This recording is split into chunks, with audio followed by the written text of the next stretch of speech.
do donate or purchase some of the products of the sponsors, or better yet, subscribe to the archives. Oh, well, freelicious for now. Soon you'll have to pay, so get in there if you can.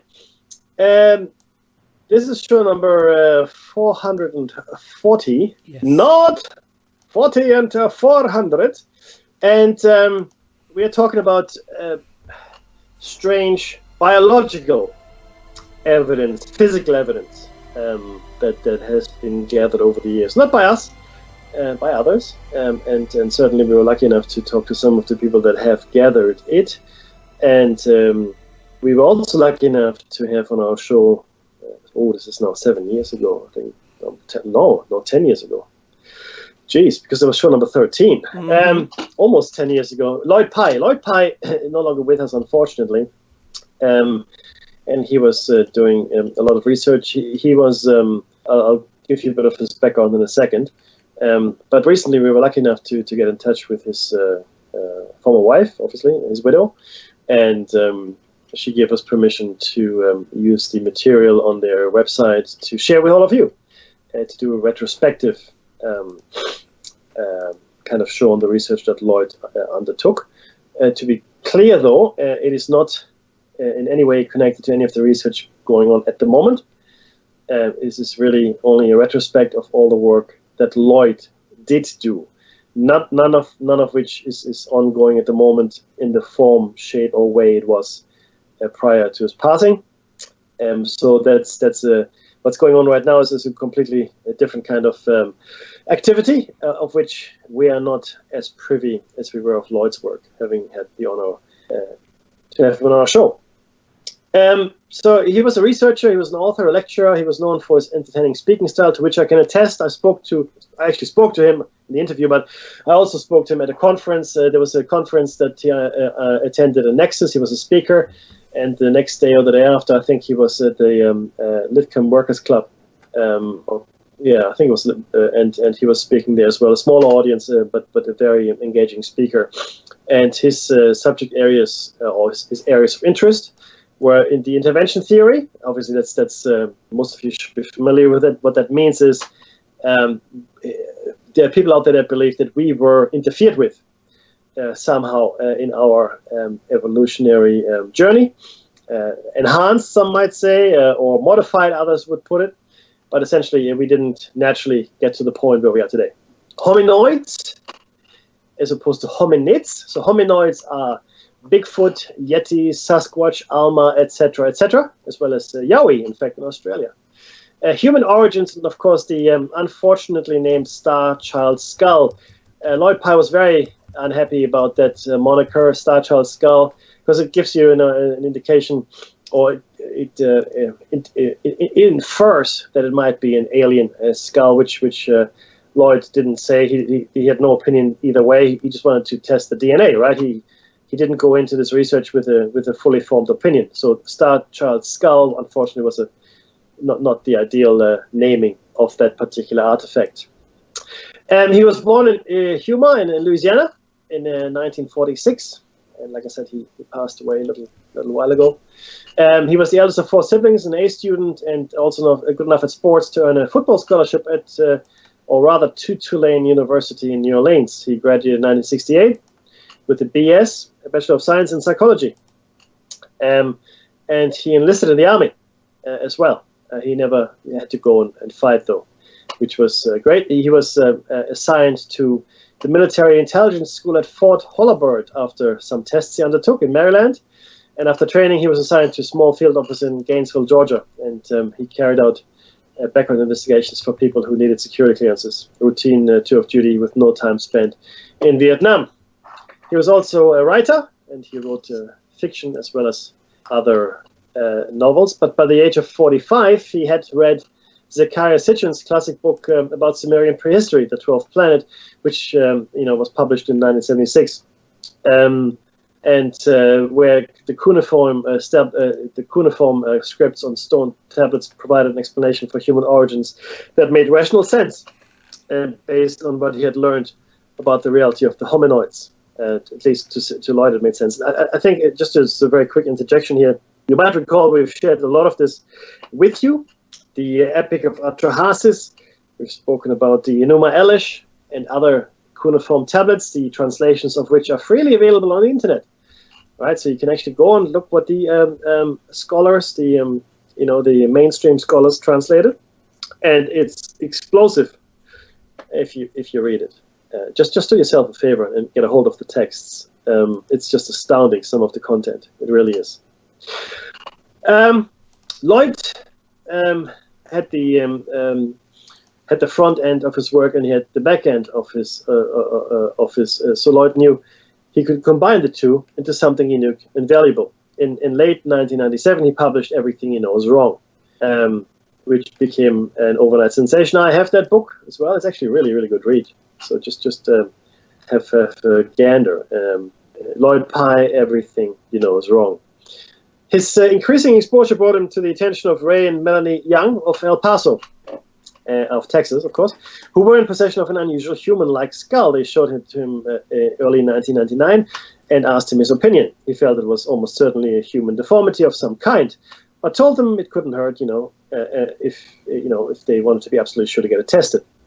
They asked if he would confirm that for them, and he said he'd be happy to. That set in motion an ongoing series of events as he attempted to definitively determine the genetic heritage of their unusual relic, which has since, again, unfortunately been dubbed the Star Child Skull.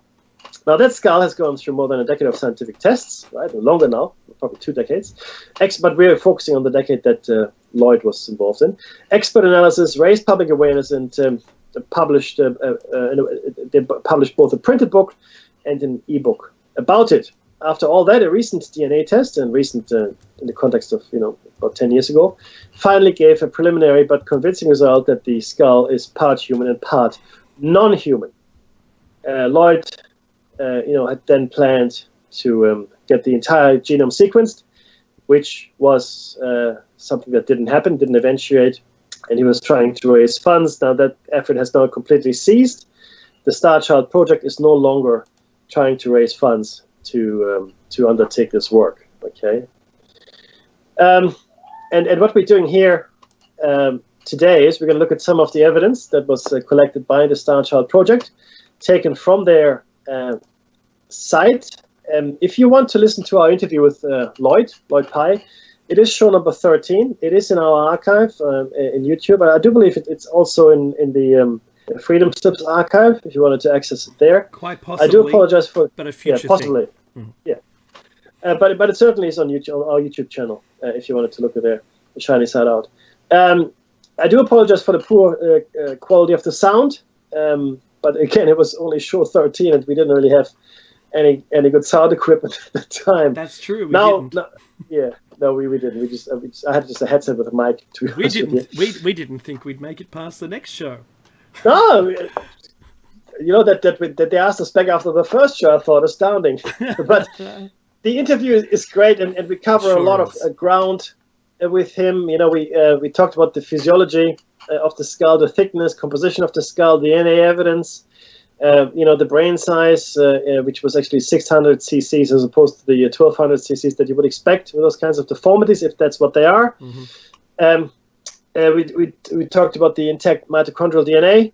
Okay, Star Child different from human, but there were 4 factors in that, and the 4 factors were the number of mutations amongst human in mitochondrial DNA is 120. Number of mutations between humans and Neanderthals in mitochondrial DNA is 200. So amongst humans, we got 120 mutations in mitochondrial DNA. Between Neanderthal and us, it's 200. And between the Star Child skull and us, it's 1,000. And chimps come in at 1,500 mutations in mitochondrial DNA. Right, that was a really important thing. It's very, very important. Now, the diamond needle, and this was a very specific set of DNA markers, 211 base pairs. In humans, they have 0 mutations. So amongst us, it's like pure, if you will, right? It's pure 211 base pairs. In rhesus monkeys, there are 2 compared to us. In dogs, 27. And in the Star Child skull, they found 56 mutations. in the particular 211 base pairs, right? Just to give you a bit of an idea of where that interview went there. Count yourself in the RH group, Mick. I'm RH negative. There you go. Actually, I don't even know what my blood type is. I have no idea. I don't know. I really don't know. I got to check it. I know I've got my little infant pass here somewhere. Mom gave it to me, but I got to check. It never came up. It just never came up. Yeah. But Dave, on page 3 here, we've got the DNA testing summary, and I've ordered chronologically, which is in the opposite direction that was presented on the website. I thought we start with the oldest first, and then we work our way up and get to the latest after that. But if we look at the DNA testing summary here. Absolutely. So in 1999, Bold, British Columbia, Canada, first DNA test conducted on the Star Child skull. Unable to access a lab equipped to test 900-year-old DNA, the project opted to attempt to recover DNA using a lab with equipment only designed to recover forensic or less than 50 years old DNA. After multiple contaminations, the Bold lab, B-O-L-D lab, not that the lab itself was bold, recovered a tiny amount of nucleic DNA, 10% of the usual minimum amount of DNA required to give an accurate result. This DNA was from a human male Y chromosome. As subsequent testing with more advanced equipment has not been able to duplicate this result, and as the main difference between a forensic and an ancient DNA testing lab is that forensic labs are not capable of removing as much contamination as ancient DNA lab. The Star Child project supports the belief of many experts that this result was not accurate and was likely the result of contamination of the bone. In 2003, it was Trace Genetics in California, USA. The first ancient DNA test done on the Star Child skull, so 4 years later. State of the art. At the time, this test was only able to recover human DNA, and any other DNA in the sample was ignored. The test recovered a small amount of human mitochondrial DNA from the Star Child skull, but despite 6 attempts and evidence that there was some sort of nuclear DNA in the sample, no human NU DNA could be recovered. This led to public speculation about a human-alien hybrid, but this has since been dismissed in favor of the more plausible explanation that this is a new species that has some genetic similarities to humans. So not alien, but rather a new species. Dave? 2010, undisclosed lab. Key finding is first recovery of NU DNA. Nuclear DNA from both parents gives individuals their unique qualities. Was recovered from the Star Child skull for the first time. That's in 2010, 10 years ago. This DNA was submitted to the US National Institute of Health, BLAST, for a comparison of all DNA in their database. Some of the DNA was similar to that of human, while some could not be matched. If these results can be reproduced and verified, it will show that this skull is a previously undiscovered species. Correct. 2011, a mere 9 years ago, in an undisclosed lab, a key finding in unusual mitochondrial DNA. A US-based genetics lab, the name was withheld for security reasons, conducted preliminary testing on samples of the Star Child skull using advanced DNA testing technology. The result is partial and needs to be reproduced, verified, and extended. Mitochondrial DNA sequences recovered were submitted to the US National Institute of Health, BLAST, yet again, B-L-A-S-T, for comparison to all other DNA in the database. Some of the DNA was similar to that of a human. However, large amounts of it were not similar enough to anything in the extensive database to be matched. The fact that the DNA recovered from the Star Child could not be matched within the database shows that the strange DNA is unlikely to be the result of bacterial or other contamination, as the database would have registered bacterial DNA. If these results can be reproduced and verified, it will show that the skull is a previously undiscovered species. Almost the same outcome, isn't it? Yes, sir. They didn't get any closer. In 2012, undisclosed lab, once again, key finding is FOXP2 fragment. And just to let everyone know, the FOXP2 gene, every living human has one. And to give you an idea, this is about the time when we interviewed Lloyd Pye as well. It is, absolutely. And this was one of the strongest arguments in what he was presenting to the world because of this.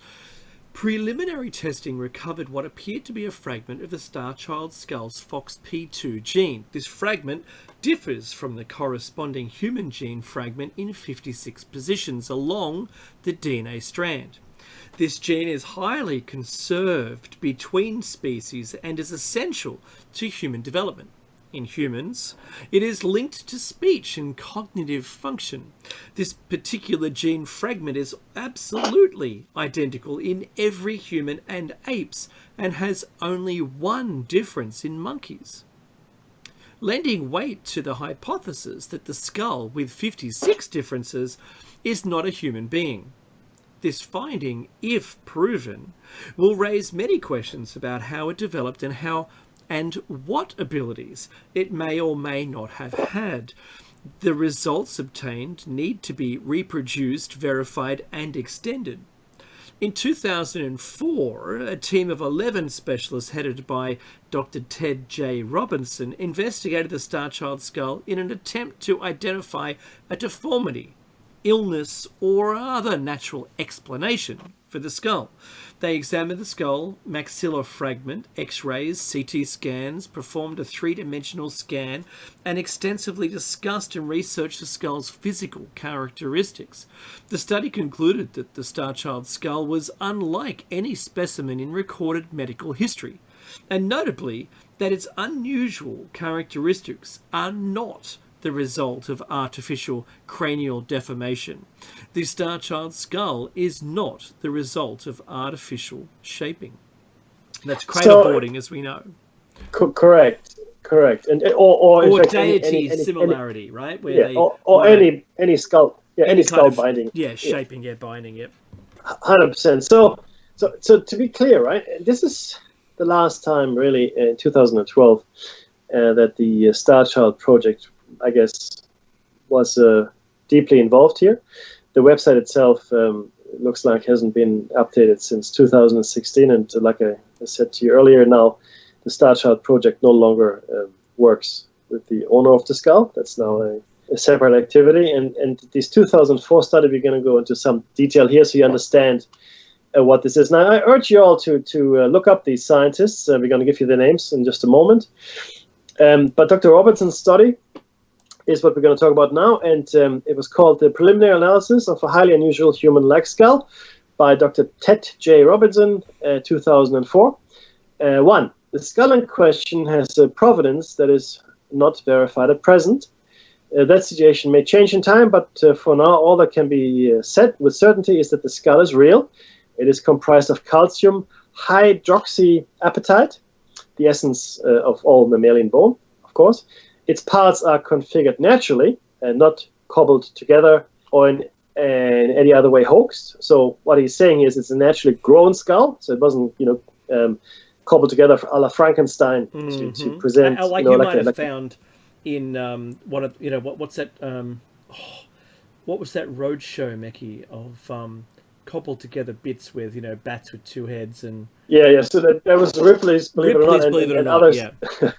And it was actually a craze during the Victorian age to do that. And in fact, when the platypus, and just to sidestep here slightly, when the platypus was first brought to European shores, they thought, which was the 19th century, they thought it was just one of those Victorian fantasy animals. Duckbill.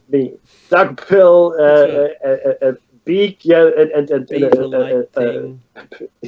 it's got a sting, a poisonous sting, etc., etc. So people didn't think that the platypus was real. Of course, it turned out to be.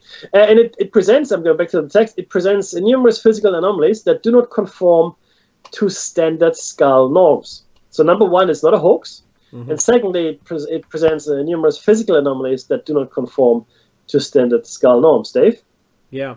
Number two, The skull remained in my possession in Vancouver, BC, British Columbia, for the better part of 1 year. I was given complete discretion to study it in any way I saw fit. This is the author, Dr. Ted J. Robinson, MD, LMCC, FRCS. My analysis derives from extensive examination of the skull itself, combined with analysis of X-rays and CAT scans. I have shared these data with colleagues who have given opinions that will be mentioned in this document as their input becomes relevant. Mickey.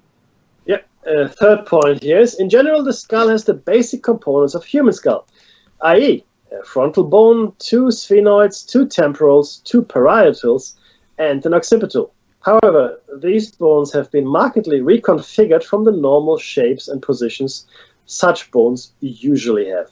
In addition, the bone itself has been reconstituted to an equally marked degree, being somewhat less than half as thick as normal human bone, with a corresponding weight of roughly half normal. The reconfigurations and the reconstitution are uniform throughout all axes and in all planes of the skull. There is no asymmetrical warping or irregular thinning that is the hallmark of typical human deformity. That's because people that normally are working with the same quantity of material, and the deformity will just blow it out, like the thinning of a skin of a balloon when you inflate it, for instance. Number 4, the morphology of this skull is so highly unusual as to be unique in my 40 years of experience as a medical doctor specializing in plastic and reconstructive surgery of the cranium. Because of its uniqueness, I undertook an extensive review of the current literature on craniofacial abnormalities, which failed to uncover a single similar example. In short, it seems to be not only unique in my personal experience, but also unique throughout the past history of worldwide study of craniofacial abnormalities. This is significant. And now we want to share with you the list of the specialists who in fact examined the skull, I should say, and associated X-rays and CAT scans. And those specialists were Dr. Fred Smith, head of pediatrics at the Children's Hospital in New Orleans, Dr. David Hodges, a radiologist, Royal Columbian Hospital in New Westminster, Dr. John Baczynski, radiologist in New Westminster as well, Dr. Ken Poskett, pediatric neurodiologist in Vancouver's Children's Hospital, Dr. Ian Jackson, formerly of Mayo Clinic, craniofacial plastic surgeon in Michigan, Dr. John McNichol, craniofacial plastic surgeon in Seattle, Dr. Mike Caborda, oral surgeon in New Westminster, Dr. Tony Townsend, ophthalmologist in Vancouver, Dr. Hugh Parsons, ophthalmologist also in Vancouver, and finally Dr. David Sweet, forensic odontologist in Vancouver as well. Number 6, Dr. David Hodges, a radiologist, stated that the suture lines were open and growing at the time of death. Dr. David Sweet, an internationally renowned forensic pathologist at the University of British Columbia, was of the opinion that the skull was of a 5 to 6 year old, based on the dentition in the right maxillary fragment. 7, though some specialists who looked at the skull disagreed, Dr. Robertson has always supported Dr. Sweet in his belief that this was the skull of a 5 to 6 year old child. Dr. Baczynski noted that there is no evidence of erosion of the inner table of the skull. Such erosion would be consistent with the diagnosis of hydrocephaly. So this condition can safely be ruled out as a cause of the abnormalities expressed. Hydrocephaly, or cephaly, depending on the pronunciation, also causes a widening of the sutures, again not expressed here. There was a consensus agreement to both of the observations by other experts conversant with these features. Yeah. Dr. Caborda carried out three-dimensional scans which measure certain fixed points in any skull, allowing for comparison of any particular skull to the established norm. These accumulated results were compared to a statistical analysis of 100 human skulls. This skull was found to be more than 10 standard deviations outside the norm. What that means is the statistical center of a bell curve. This is another strong indication that the skull in question is unlike anything previously seen or investigated. To be outside of 10 standard deviations in statistics is an extremely, this is me talking now, because I actually studied statistics, believe it or not, is an extremely significant result. It's astounding. It's not even in the curve. No, it's not even. It's on the far edge. You know, in the on the next page. It's on the next page. That's right. Dr. Townsend and Parsons examined the orbital cavities and concluded that the being may well have been sighted. But if so, its visual structures deviated strongly from the norm. The cavities, while astonishingly symmetrical, were less than 50% normal depth. The optic foramen, which carries the optic nerve from the brain through the orbital bone to the eye, is nearly an inch lower than it would be in a normal human skull. However, attachment points for the muscles that control eyeball movements were still to be felt on the inner surface of the orbit, indicating that a ball rather than some other mechanism was its most likely expression. If indeed these sockets held eyeballs, those of normal size would have greatly protruded from the face, creating a serious liability of damage during routine activity. Because the eyeballs occupy a position lower in the face than is normal, and they rest in a socket markedly reduced in rectilinear shape and depth, they would have been significantly reduced in size. In either case, however, large eyeballs or small, they would require upper lids 3 or 4 times more extensive than normal upper lids to be lubricated in the manner necessary for human eyeballs to function properly. Dr. Hodges and Poskett found the brain inside the skull was abnormally large. This was determined by lining the intercranial cavity with a plastic bag that was then filled with Niger birdseed. This gave a size of 1,600 cubic centimeters, which is 200 cubic centimeters larger than the typical adult size of 1,400 cubic centimeters.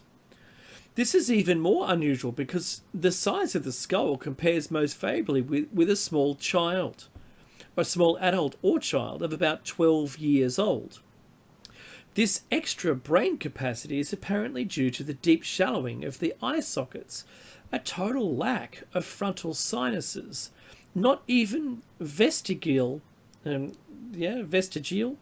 bumps are discernible, and significant bossing or expansion of the upper rear of both parietals.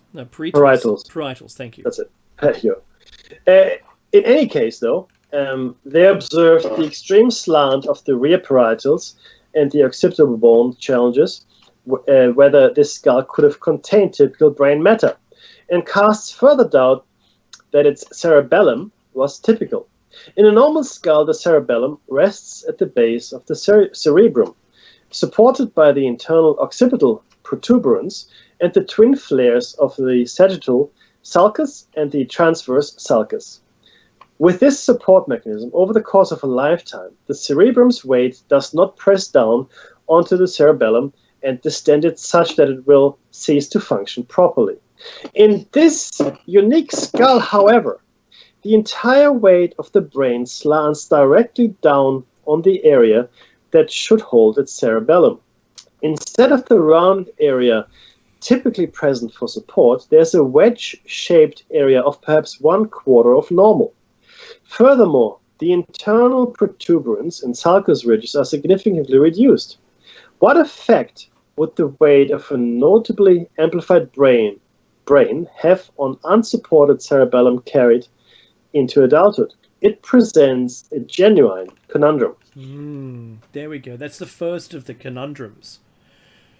So, personally, this says the writer, I was most concerned with determining how the rear of the skull could have become so flattened. From the atypical fossa depression in the sagittal suture between the parietals, down to the foramen magnum opening, this could not have been caused by any kind of flattening or binding device, because the surface of the occipital reveals the subtle convolutions inevitably present in unaltered skulls. Skulls that undergo any kind of shaping technique will always reveal such technique with a distortion of the bone surface, lacking even a hint of evidence of shaping and of any unnatural or premature fusing of any sutures. It is entirely safe to say that the extreme flattening of the skull was caused by a natural growth pattern and is not artificial. This too is significant. Another of my concerns, again the author, is that the external occipital protuberance, inion, is absent from its notable position in the center of the occipital bone, and indeed is represented by an actual slight fossa depression in the surface. As mentioned earlier, the same is true for its internal counterpart, which has been greatly reduced.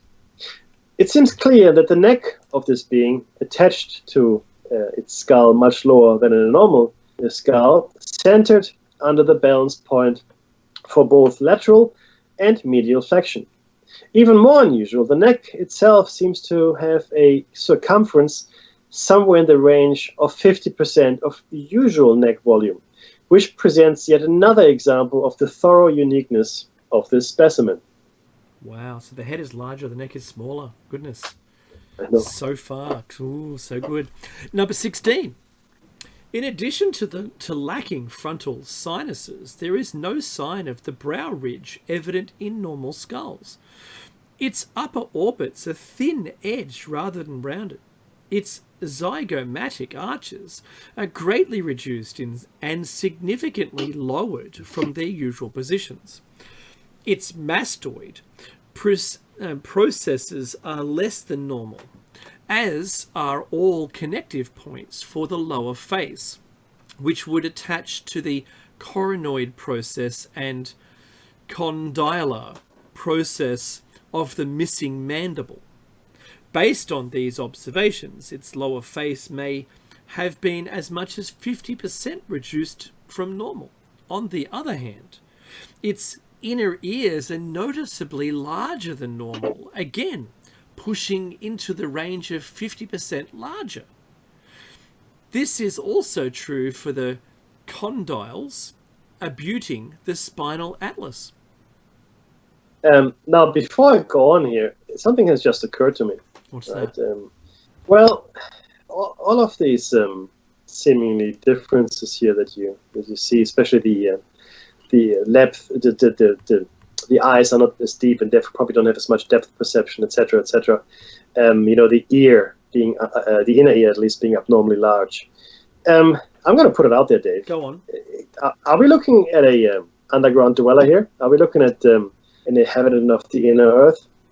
I know that's just crazy talk right now, but is it really that unusual? Plus, we also know that the skull here was extremely hard. I mean, we get to this in a little while, but it was things, and it had reinforcing fibers as well. Now, if you're I guess an underground dweller, I'm not saying you would bump your head all the time everywhere, but it certainly would make sense to fit more brain into a smaller skull. And it would also make sense that you don't rely on your eyes necessarily as much as someone who's out in sunlight the whole time. But hearing might be more important, potentially. Well, hearing, but also the inner ear is used for balance. So correct. If you needed to determine your upright positionness when you're within a planet where gravity comes from not only below you, but laterally and above you. Yep. 100% correct. That right? could be a thing. Just putting Right, just putting it out there. Going back to the text, though, a detached upper right maxilla contains 2 molars. There's a recent note here. One was lost to testing. A tooth wear on the molars indicates maturity was reached. Yet another set of teeth are present in the maxilla and appear ready to take the place of those mature teeth when and if they are lost or are no longer useful. The question of age at death remains open. Again, bear in mind here the skull or the potential volume of the brain is larger than that what one would expect in an adult, in a fully grown adult. Wow. So, point 18 here, Mackie, carbon-14 dating has shown the human skull to be 900, and it says human skull here. Let's just call it the Star Child skull at this point. To be 900 years old, plus or minus 40 years. That's it.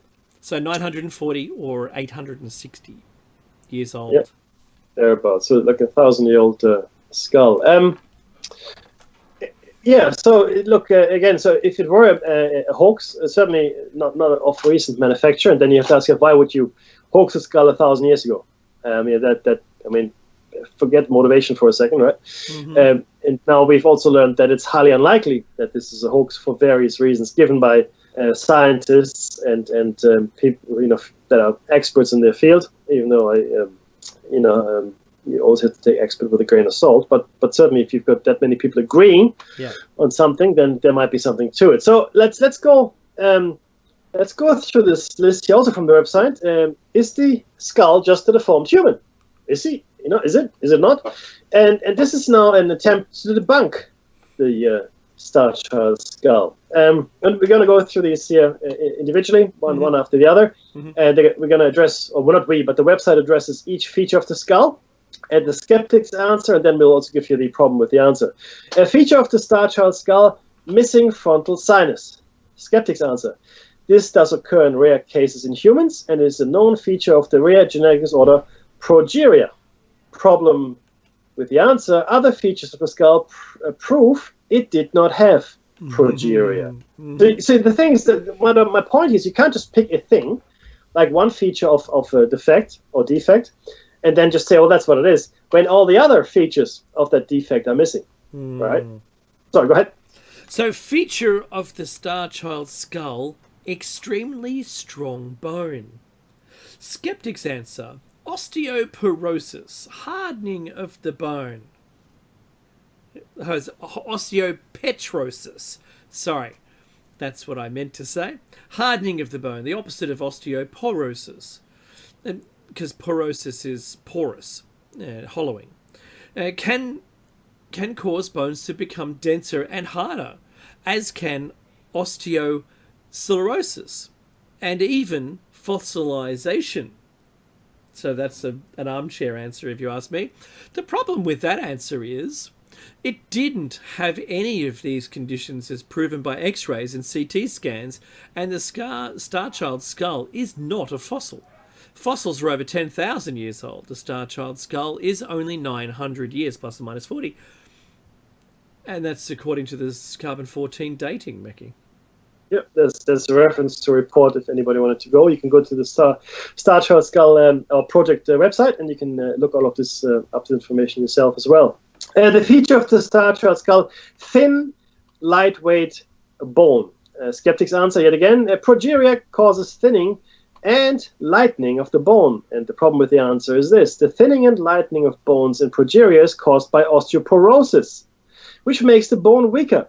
The opposite of the Star Child skull, and never thins them to the extent seen in the Star Child. So number one, it is what the Star Child skull has is potentially osteopetrosis, which it doesn't. But that's what they're saying. So on the one hand, they're saying this, and on the other hand, they're saying no, it's got osteoporosis as well at the same time. Petrosis. Yeah. But it doesn't thin it to the point of the thinness of the Star Child skull, and not only that, the bone then isn't as strong as it is in reality right now. So the osteoporosis would significantly weaken the bone, not strengthen it. That's absolutely true. I can attest to that. Let me tell you. All right, because I've been diagnosed with osteoporosis, by the way. Just everyone, just keeping it out there. It's dated now. So another feature of the Star Child skull was the shallow eye sockets. The skeptic's answer was lots of conditions can cause this, including Apert's, Crouzon's, and Dubowitz syndrome. Great. Look, I'm in my armchair. That's great. I've thrown those clever words out there, but what are the problems with those clever words? Well, all of these conditions rely either on abnormal fusion of the cranial sutures, which is craniosynostosis, or microcephaly, that's small skull, neither of which are present in the Star Child skull, as proven by CT scans and visual examination of the skull. Dr. Robertson and some of his colleagues are on the record stating that the sutures, the lines where the bones of the skull meet like puzzle pieces, were unfused and healthy at the time of death. The reference is also a report there. Correct. A feature of the Star Child skull, and this is an interesting one for me, probably the most interesting and one. Everyone, the listeners, will love this one. Yeah, and there were fibers in the bone, and these fibers were very, very tough, and there seemed to be some kind of structurally enhancing matrix. They seem to be layered into the skull material to reinforce the skull. Like fiberglass. Yeah, kind of. Glass fiber strands in it. Yeah. Well, this bone had strands within the bone. Yeah, exactly. And we don't. Normal people don't have that. There are no fibers in the bone. No, just to be clear, right? You put yourself in that group, Mackie. I know, right? The skeptic's answer here is fossilized collagen in the form of protein strands. Again, fossilized, right? Now, the problem with the answer is this isn't a fossil. And the size of the fibers doesn't match these protein fiber bundles either, or in fact individual strands of collagen, which are much, much smaller. There's nothing natural in the human body that can cause fibers like these, and mycologists have ruled out bacterial and fungal contamination. Wow. That's big. That was, to me, Mackie, when I heard about this during episode 13 of our series, all that time ago, that was the thing that stood out. It was the fiber in the bone and the material, the collagen, just like our teeth. Our teeth have collagen. But crazy. No, it's not collagen, it's the other one. It's a female hormone. What is it? Estrogen. So, yeah, you have estrogen and bone together, and you end up with teeth. Well, the quotes from him during the interview were that the bone was like teeth. Yeah, crazy. Right. It was really hard, intensely and difficult to cut. The next feature of the Star Child skull: reddish residue inside bone. The skeptic's answer was bone marrow residue or some sort of contamination. Well, the problem with that answer is after 900 years, bone marrow would be black. Dried blood is never red and turns black very rapidly. It's the oxidization of the blood.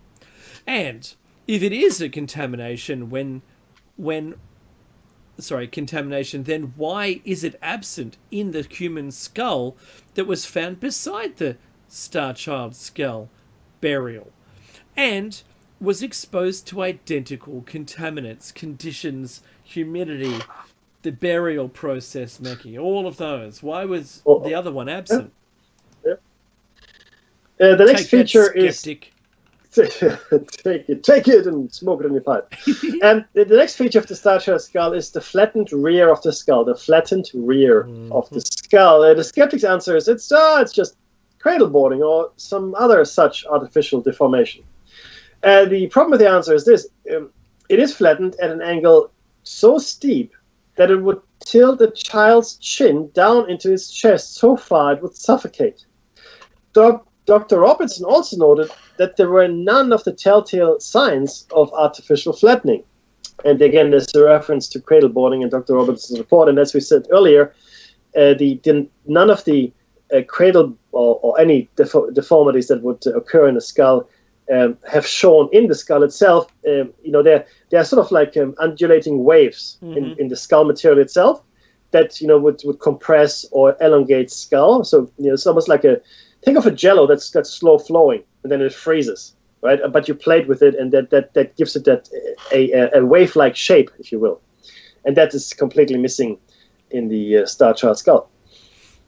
Another feature of the Star Child skull that the skeptics launched on was the confusing combination of child and adult teeth.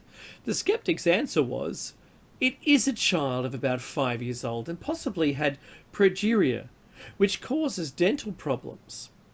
Well, as you've heard, the problem with that answer, no child could grind its teeth down so much in such a short period of time, and the teeth do not exhibit the crowding or uneven enamel that are hallmarks of progeria. Another feature of the Star Child skull is it's a 30% larger brain. The skeptics answer, the actual brain tissue was the same size as a human, but it looked bigger because of hydrocephaly, which means in German it's actually a Wasserkopf, waterhead. But it's literally translated, it means waterhead. Fluid inside the brain pushed it outwards and made it look bigger, but it was hollow, filled with fluid inside. The problem with the answer. Fluid inside the brain causes pressure that would have pushed the weakest points, the structure lines where the plates of the skull join, outwards. And this did not happen. There's no evidence of internal pressure. Again, references Dr. Robertson's report. It's funny, Becky, that none of the skeptics have a report to reference. It's funny that. And it's the structure lines, it's the suture lines, that's right. Feature of the Star Child skull, DNA possibly different from humans. Skeptics answer, it is either a contamination, a problem with the test, or one-off genetic mutation. Well, the problem with that answer is, according to the experts, while contamination is indeed the biggest challenge for dealing with ancient DNA, the sample from a bone buried in earth soil can be contaminated with only DNA of earthly origin, which could be identified by at least a partial match to sequences in existing databases. The extent of genetic variation found in the preliminary DNA test on the Star Child skull is far greater than normally observed in viable or able to survive offspring within human species. Note, the DNA results mentioned here are only a single coverage, meaning they have not been verified and should not be relied on until the result can be repeated several times. And that's really where Lloyd Pye was trying to raise money, because those tests aren't cheap. They cost a lot of money. Yeah. Except the blast, it's certainly the blast lab, Mickey. Yeah, 100%, man. Absolutely. It's a very interesting indicator, though, initial indicator. And we would have loved to report to you all that these tests have not been carried out, but nothing like that has happened. And in fact, if you look at the current history of the Star Child skull, you will find some very contradicting material from the current or the always owners. So I'll get you to do your own research now. But this show is entirely bringing forward the information once again from our show 13. Yes, absolutely. Now, just in closing, there's a letter which I think we have time to share with you, but in closing here, just a section. Over the years, experts and amateurs alike have attempted to dismiss the Star Child skull by coupling together an assortment of conditions that can cause most of the individual components of the Star Child skull to occur in a human. Alternatively, they don't even bother with known conditions. They just say that any kind of deformity, any combination of DNA is possible, and therefore this skull is a wildly deformed human whose DNA just got confused. And over the years, that's not very scientific, by the way, we have patiently explained that we have already considered these various diagnoses and given irrefutable, see it with your own eyes evidence showing that they do not fit with the reality of the skull. And not matter how clearly we explain this or how obvious the evidence, some skeptics still choose to believe that their cobbled together explanations show this to be a deformed human. For the record, until we have recovered and sequenced the rest of the Star Child skull's DNA, we can't prove whether or not it is a human, and therefore we still leave this option on the table and fully explore it at every opportunity. However, we refuse to accept a flawed explanation and continue to seek the full truth about this remarkable skull. Well, we have decided to make it easy for all would-be skeptics and tell them exactly what each of these conditions are and leave it up to the public to decide. It is possible to find a way to explain virtually every aspect of the Star Child skull if each unusual feature is taken individually. But when you start trying to add all of these up, it soon becomes obvious that no human could survive so many conflicting deformities. And that is a key factor that keeps getting swept under the carpet. Not is it possible in a test tube in a lab, but is it possible to create a live being that can live long enough to wear down its teeth? The most plausible answer here is no. No human could survive all of this. Therefore, is it possible, and some may argue probable, that this is not a human? Is the Star Child skull a deformed human? No. Now, that's where they were then. Dave, there's a letter which I think you should be able to, or we should be able to get through. If you want to start, a letter to the critics from Dr. T.J. Robertson. The following letter was written by Dr. Robinson, arguably the world's premier expert on the Star Child skull.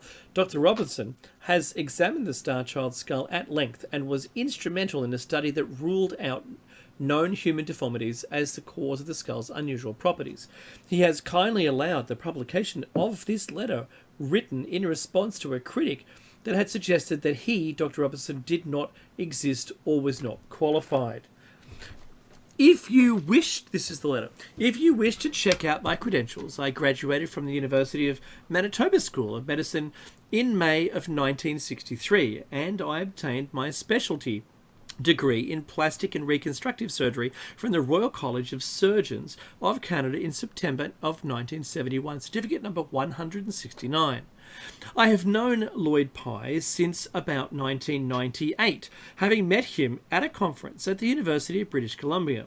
Although not a man of letters, Lloyd has always relentlessly sought the truth wherever it might lead him. Consequently, he has earned my respect with his intellectual honesty and attitude towards scientific research. He approached me about a year after we first met and asked me whether I would participate in research on the so-called Star Child skull, as he was aware of my background in medicine and plastic surgery with a knowledge of cranial surgery and cranial anatomy. Having agreed to his request, Lloyd delivered the skull to my possession in 1999. It remained in my possession for a period of about 2 years. This afforded me the time required to carry out extensive investigations of the skull, and I involved numerous specialists, friends and colleagues of mine in the investigation. These gentlemen were specialists in the disciplines of radiology,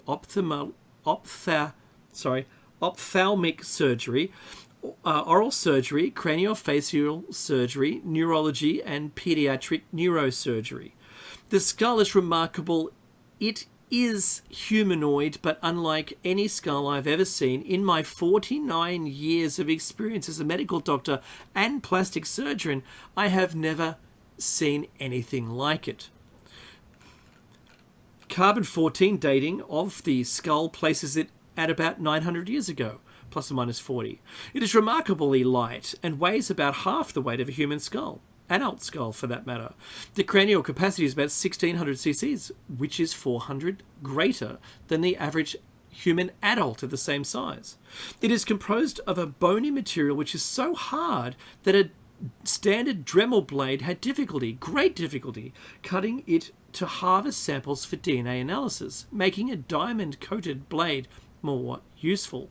The biochemical mineral analysis of the bone histochemistry shows a different composition than mammalian bone. This analysis was conducted in England at a later date.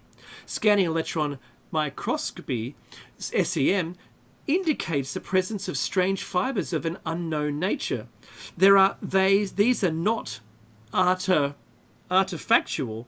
There is also a mysterious red residue that can be seen in the cancellous holes on SEM microscopic cross sections of the bone. The frontal sinuses are absent on X-ray and CT scans. The X-rays and CT scans were carried out by Dr. David Hodges at the Royal Columbian Hospital in